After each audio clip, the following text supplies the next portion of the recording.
कैसे हो स्टूडेंट। आशा करता हूँ कुशल मंगल ही होंगे। तो आज फिर एक नए टॉपिक के साथ मैं धर्मेंद्र कुमार मौर्य, प्रवक्ता जीव विज्ञान, किसान पब्लिक इंटर कॉलेज कुंदरकी। तो जैसा कि कल मैंने आपको बताया था पुष्पी पौधों में लैंगिक जनन के बारे में, जिसमें हम जान चुके हैं पौधे के जो पुष्प है उसके विभिन्न पार्ट्स के बारे में हमने ऑलरेडी आपको बता दिया है। आज हम उसका दूसरा चरण लेते हैं, पॉलिनेशन, परागण की क्रिया।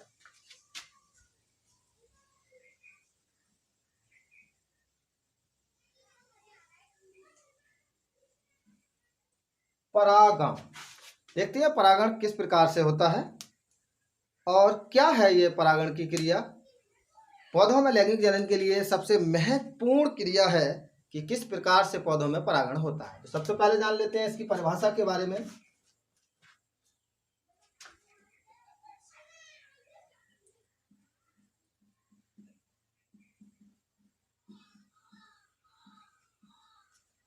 तो डियर स्टूडेंट्स, इसकी परिभाषा को आप ध्यान से देखेंगे क्योंकि ये बोर्ड में आ सकती है।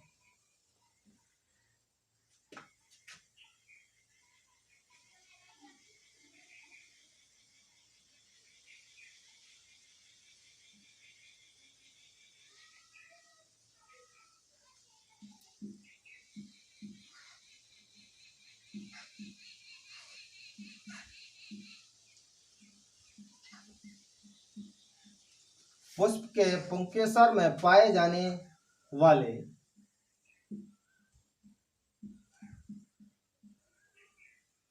पराग कोशों से पराग कणों का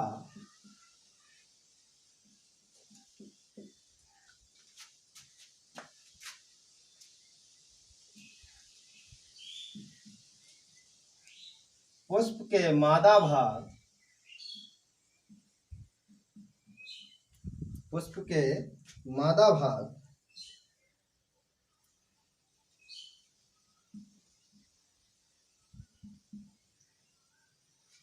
वर्तिकाग्र पर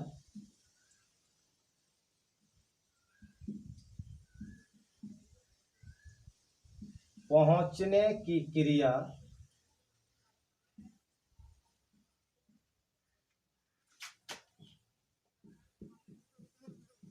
परागण, पॉलिनेशन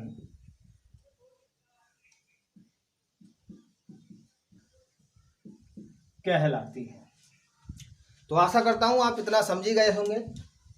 पुष्प के पुंकेसर में पाए जाने वाले पराग कोशों से पराग कणों का पुष्प के मादा भाग वर्तिकाग्र पर पहुंचने की क्रिया परागण कहलाती है।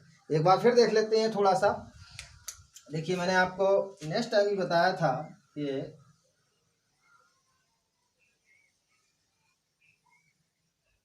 ये पुष्प का मादा भाग गायनोसियम है और मैंने आपको बताया था ये वर्तिकाग्र है, ये वर्तिका है और ये अंडाशय है, स्टिग्मा, स्टाइल, ओवरी। अब मैं थोड़ा सा और जान लेते हैं।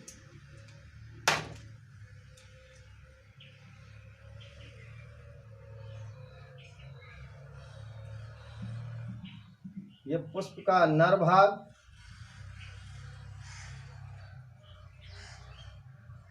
एंडोसियम है और ये मादा भाग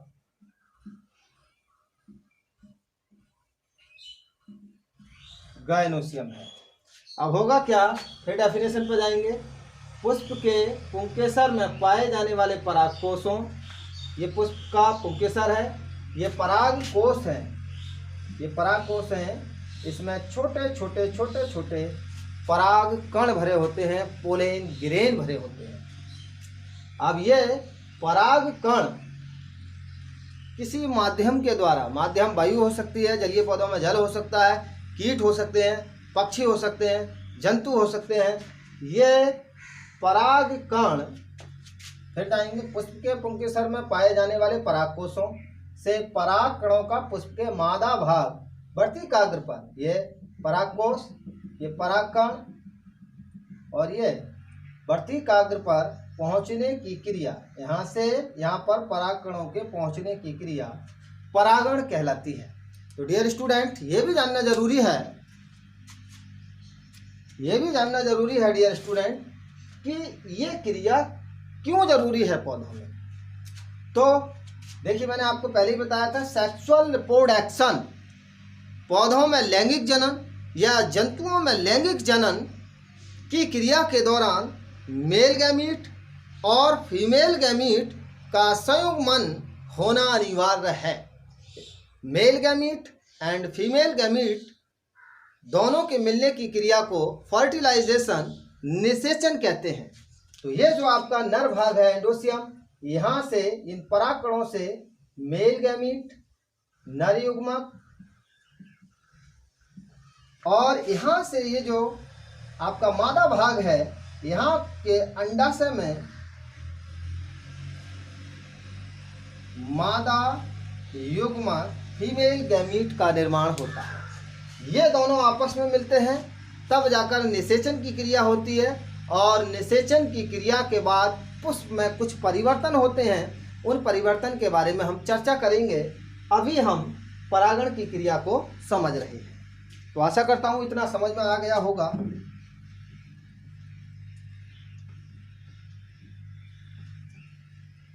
एक बार फिर नोट करेंगे डियर स्टूडेंट, पुष्प के पुंकेसर में पाए जाने वाले पराग कोशों से पराग कणों का पुष्प के मादा भाग वर्तिकाग्र पर पहुंचने की क्रिया परागण कहलाती है।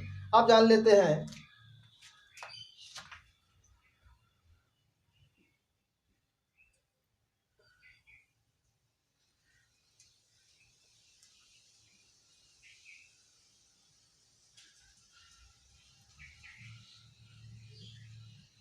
परागण क्रिया के प्रकार। परागण क्रिया कितने प्रकार की होती है? तो डियर स्टूडेंट, परागण क्रिया मुख्य रूप से दो प्रकार की होती है, स्वपरागण और परपरागण।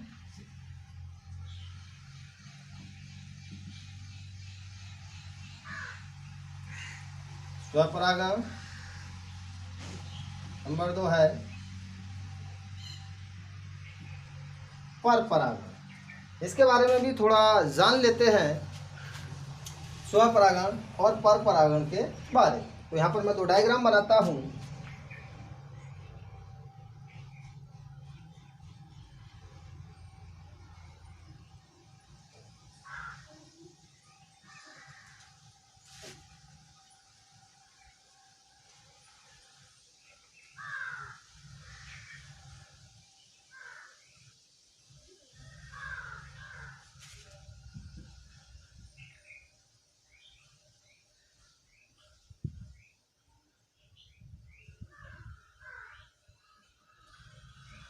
एक बात और याद रखेंगे डियर स्टूडेंट, जीव विज्ञान के अंतर्गत आपको चित्र बनाने का अभ्यास निरंतर करना है, क्योंकि बिना चित्रों के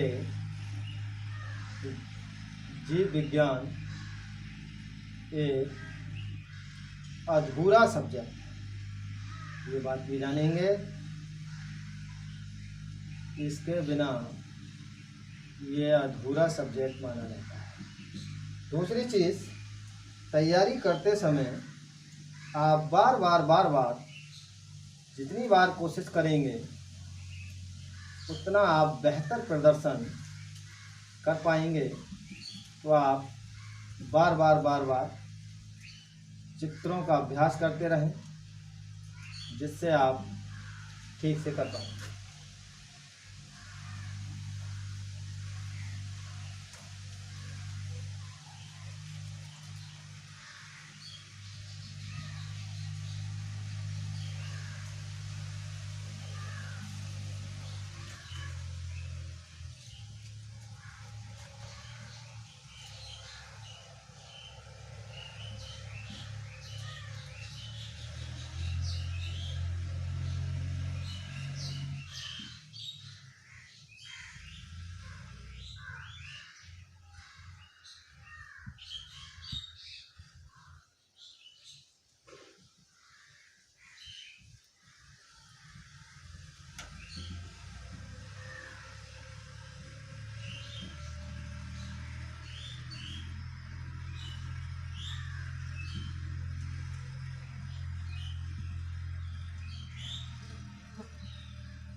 देखिए ये एक पौधा नंबर ए है, एक ये पौधा नंबर बी है।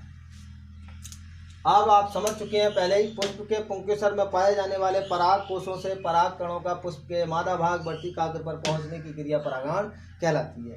तो जैसा कि बता रहा है स्वयं परागण, सेल्फ पॉलिनेशन, स्वयं का। मान लीजिए ये एक पौधा नंबर ए है, इस पौधे के एक शाखा पर ये पुष्प है, इसके पराग कण उसी पौधे की दूसरी शाखा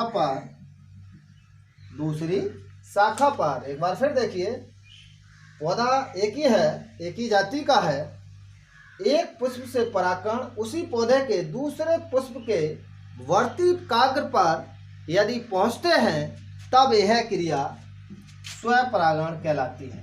स्वपरागण। यह भी हो सकता है यदि पौधा उभयलिंगी है तब एक ही पुष्प के परागकण उसी पुष्प पर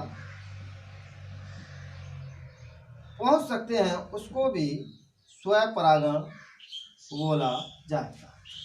एक ही पौधे के एक ही पुष्प के परागकण उसी पौधे के उसी पुष्प के बढ़ती कागज पर पहुंचते हैं, स्वपरागण की क्रिया, या उसी पौधे के एक शाखा से दूसरी शाखा पर लगे हुए पुष्प के बढ़ती कागज पर पहुंचते हैं, तब यह स्वपरागण कहलाएगा।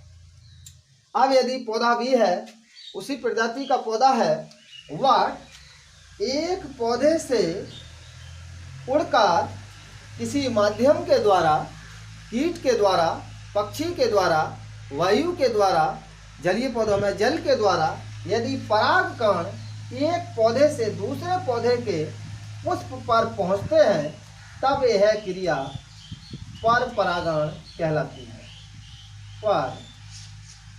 परपरागण, क्रॉस पॉलिनेशन। क्रॉस पॉलिनेशन, इस पौधे से दूसरे पौधे के पुष्प के बढ़ती कागज पर पहुंचते हैं, तब यह क्रिया परपरागण कहलाती है। तो आशा करता हूँ डियर स्टूडेंट, ये आप अच्छी प्रकार से समझ चुके होंगे स्वपरागण और परपरागण क्या है। अब थोड़ा जान लेते हैं इनके साधन के बारे में, इनके साधन क्या है, कैसे होता है ये।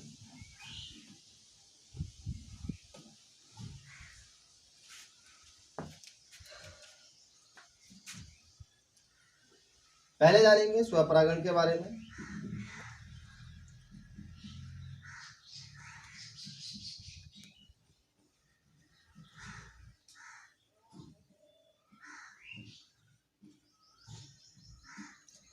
देखिए डियर स्टूडेंट, अधिकांश जो घासें हैं, छोटे पौधे हैं, छोटे पुष्प हैं, उनमें स्वपरागण की क्रिया होती है, और स्वपरागण की क्रिया अधिकांश रूप से वायु के द्वारा पौधों में संभव हो जाती है।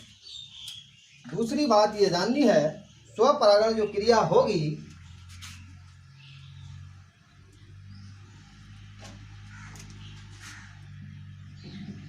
स्वपरागण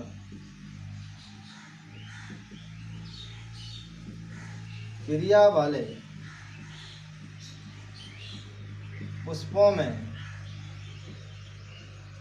अनुकूलता, ये टॉपिक भी आप याद रखेंगे कि इनमें एडेप्टेशन क्या है, अनुकूलताएं क्या है। आप पुष्प को देखकर ही पहचान सकते हो कि इसमें सेल्फ पॉलिनेशन होता है या क्रॉस पॉलिनेशन होता है। तब नंबर 1, जो स्वपरागित पुष्प होते हैं भद्दे रंग के होंगे, कोई चटकीला रंग नहीं होगा, कोई विशेष गंध नहीं होगी,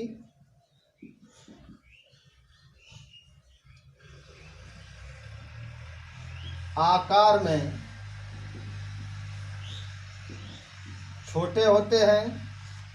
आकार में कैसे होंगे? छोटे होंगे। तो ये आप पहचान कर, भद्दे रंग के, कोई विशेष गंध नहीं, आकार में छोटे होंगे, और कोई उनमें मकरंद, मीठा रस नहीं होगा। तो ये अनुकूलताएं स्वपरागण क्रिया वाले पुष्पों में पाई जाती हैं।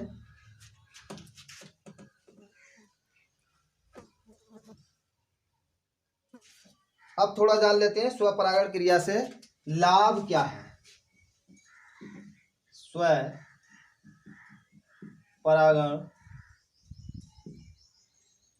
क्रिया के लाभ। डियर स्टूडेंट, पौधों को स्वपरागण क्रिया से क्या लाभ हैं और क्या हानियां हैं, इसके बारे में भी हम थोड़ा चर्चा करेंगे। तो स्वपरागण क्रिया से होता क्या है, देखिए यहाँ पे दिखाई दे रहा है।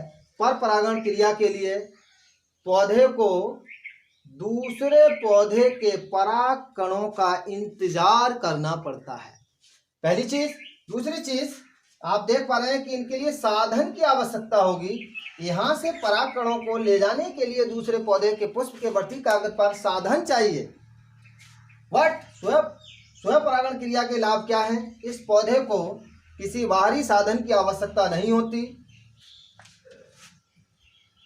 किसी बाहरी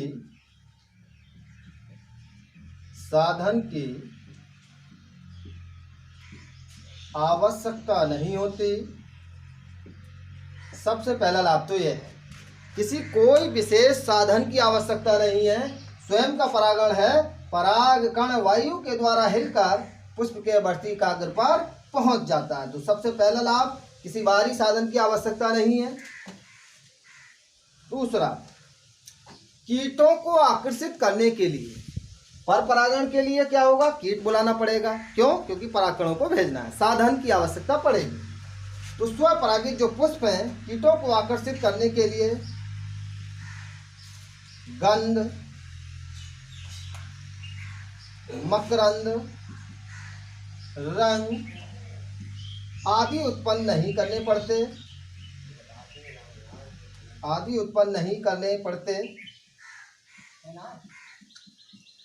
जिससे पौधे की अधिकांश ऊर्जा बच जाती है। तो एक लाभ ये भी होगा, गंध उत्पन्न करने में, मकरंद उत्पन्न करने में, रंग उत्पन्न करने में पौधे की जो अधिकांश ऊर्जा नष्ट होती है वो ऊर्जा बच जाती है। तो ये भी एक पौधे के लिए लाभ है।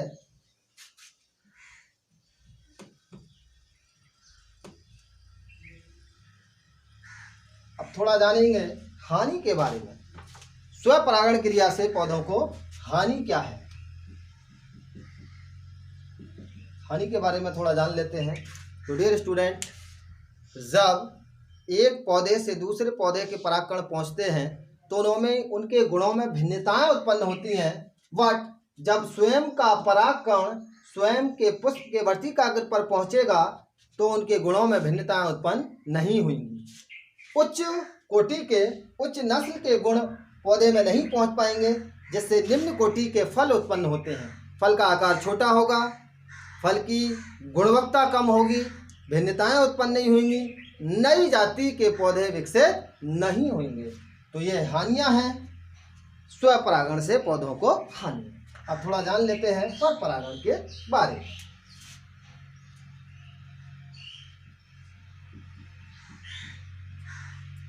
परपरागण तो आप जान चुके हैं, एक बार डेफिनेशन फिर याद रखेंगे। एक पौधे के, ध्यान से आप सुन लें और उसको सुनकर अपनी नोटबुक में इस डेफिनेशन को लिखेंगे। मैं यहाँ पर बोल रहा हूँ क्योंकि लिखना इतना पॉसिबल नहीं है। आप मेरी बात को सुनेंगे और उसको नोटबुक में नोट करते जाएंगे। एक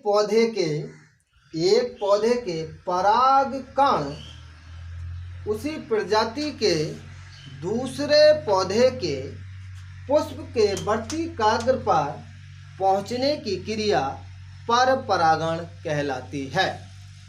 अब हम जान लेते हैं परपरागण, परपरागित पुष्पों में अनुकूलता। परपरागित पुष्पों में अनुकूलताएं।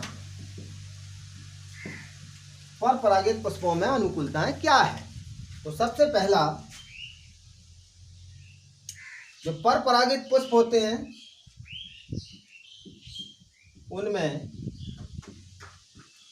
विशेष रंग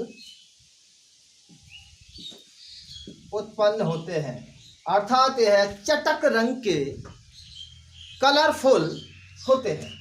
उनमें विशेष रंग उत्पन्न होते हैं, जैसे आपने देखा होगा लाल, पीला, हरा, बैंगनी, बहुत डिफरेंट टाइप के होते हैं। और ये क्यों है, इन्होंने रंग उत्पन्न क्यों किया, इनकी मजबूरी है।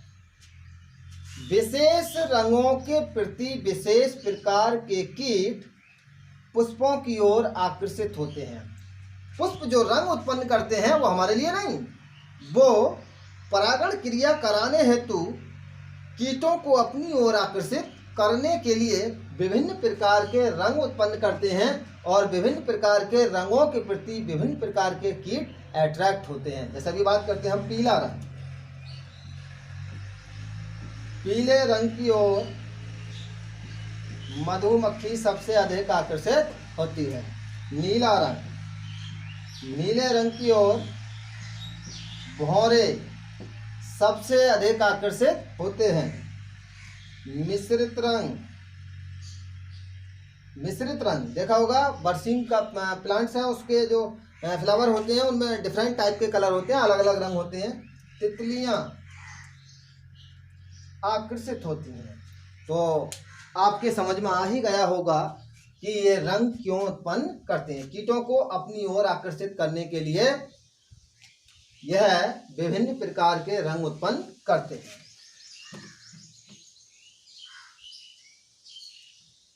नंबर 2 जान लेते हैं, गंध। परपरागित जो पुष्प होते हैं विभिन्न प्रकार की गंध उत्पन्न करते हैं। पुष्प में जो सुगंध होती है, गंध होती है, विभिन्न प्रकार की, कुछ हमारे लिए क्या बुरी हो सकती है, हमारे लिए खुशबू लग सकती है, लेकिन पुष्प यह गंध कीटों को अपनी ओर आकर्षित करने के लिए उत्पन्न करते हैं। और गंध के द्वारा जो रात्रि में पुष्प खिलते हैं, जैसे रात की रानी, वेला, हरसिंगार, कुछ प्लांट्स, गुलामास, कुछ पौधे ऐसे हैं जो अपने पुष्प रात्रि में खिलते हैं, तो उन पौधों में गंध के द्वारा ही कीट अट्रैक्ट होते हैं, क्योंकि रात में प्रकाश की अनुपस्थिति होती है, तो वो गंध से आकर्षित होकर उनमें परागण की क्रिया करते हैं। अभी हम बात कर लेते हैं जैसे काली एरम। काली एरम ये पौधा है काली एरम का। इस काली एरम के पौधे के पुष्प में मनुष्य के मल जैसी गंध आती है। अब वो मनुष्य के मल जैसी गंध हमारे लिए दुर्गंध हो सकती है, लेकिन उस पुष्प पर मक्खियां आकर्षित होती हैं, और मक्खियां एक पुष्प से दूसरे पुष्प पर घूमती हैं, जिससे उनके पैरों पर, उनकी बॉडी पार्ट्स पर परागकण चिपक जाते हैं, और एक पुष्प से दूसरे पुष्प पर, दूसरे पौधे के पुष्प पर वो परागकण पहुंच जाते हैं। तो इस प्रकार से गंध का महत्व परपरागित पुष्पों के लिए अनिवार्य है। अगला जान लेते हैं आकार। देखिए, परपरागित जो पुष्प होते हैं वो साइज में बड़े होते हैं। क्यों? क्योंकि अगर छोटे साइज का पुष्प होगा तो उस पर ये जो कीट है वो कैसे बैठ पाएंगे, तो आकार में बड़े होते हैं ताकि दूर से कीट को आसानी से दिखाई दे जाए। यदि पुष्प छोटे हैं तो वो गुच्छों में लगे होते हैं ताकि पुष्प को आसानी से वह दिखाई दे जाए। अगला जान लेते हैं नंबर 4, मकरंद। अब ये जान लेते हैं मकरंद क्या है। मकरंद क्या है? मकरंद पुष्पों में एक मीठा रस होता है, मीठा रस, जिससे मधुमक्खियां शहद का निर्माण करती हैं। अब कुछ कीट भोजन की तलाश में एक पुष्प से दूसरे पौधे के पुष्प पर आवागमन करते हैं, तो ये मकरंद रस की प्राप्ति के लिए जब कीट पहुंचेगा तो मकरंद रस के द्वारा उसके बॉडी पार्ट्स पर परागकण चिपक जाते हैं, क्योंकि ये चिपचिपे होते हैं परागकण, और जैसे ही वो दूर दराज किसी पौधे पर जाकर बैठेगा, उसी प्रजाति के पौधे के पुष्प पर जाकर बैठेगा, तो उसके वर्तिकाग्र पर परागकणों को चिपका दिया जाता है। तो मीठा रस परागण क्रिया के लिए अनिवार्य है इन पौधों।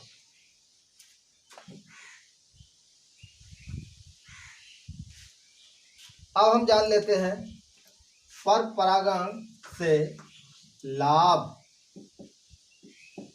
पर परागण से लाभ क्या है पौधों को? देखिए डियर स्टूडेंट, एक प्रजाति के दूसरी प्रजाति के पुष्प पर जब परागकण पहुंचते हैं तो थोड़ा उनके गुणों में भिन्नताएं उत्पन्न होती हैं, जिससे भिन्नताएं उत्पन्न होंगी, नई जाति के पौधे विकसित होते हैं, गुणों में उच्चता आ जाती है। ये लाभ हैं। अब हम जान लेते हैं थोड़ी हानि के बारे में। हानि क्या है? तो हानि के बारे में आप ये स्टूडेंट समझ चुके हो। सबसे पहली चीज तो साधन की आवश्यकता होगी। साधन मधुमक्खी, कीट हैं, भौरे, तितलियां, जलीय पौधों में जल, वायु। तो साधन प्राप्त न होने पर कुछ पुष्प बिना परागण क्रिया के ही सूखकर गिर जाते हैं। दूसरी बात, साधन को आकर्षित करने के लिए पौधे को अपने पुष्प में रंग, गंध, मकरंद आदि उत्पन्न करने पड़ते हैं, जिससे पौधे की अधिकांश ऊर्जा इन को उत्पन्न करने में नष्ट हो जाती है। तो ये हानियां हैं पर परागण क्रिया से। अब थोड़ा जानेंगे, जलीय पौधों की बात करेंगे। अनुकूलताएं, जलीय पौधों में परागण। देखिए डियर स्टूडेंट, अभी हमने ये जाना, अब जलीय पौधों में परागण जो होगा तो उनमें भी कुछ ना कुछ अनुकूलन होगा। परागण की क्रिया होती है, लेकिन इनके अनुकूलन के बारे में जानेंगे। जलीय पौधों में परागण हेतु अनुकूलन। तो डियर स्टूडेंट, जलीय पौधों के जो पराग कण होते हैं वो स्पंजी खोखले होते हैं, ताकि वो जल में तैरकर आसानी से दूर दराज पौधों पर पहुंच सकें। दूसरा उनमें एडेप्टेशन होगा। जलीय पौधों के पराग कणों पर वसा अथवा मोम की परत चढ़ी होती है, जिससे वह लंबे समय तक सड़े ना। दूसरी अनुकूलताएं होंगी उसमें, देख लेते हैं। जैसे एक पौधा है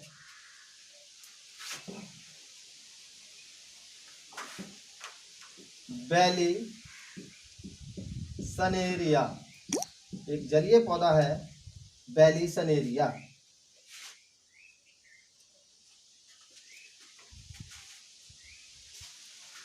डियर स्टूडेंट, बेली सनेरिया में क्या होगा? ये जल है,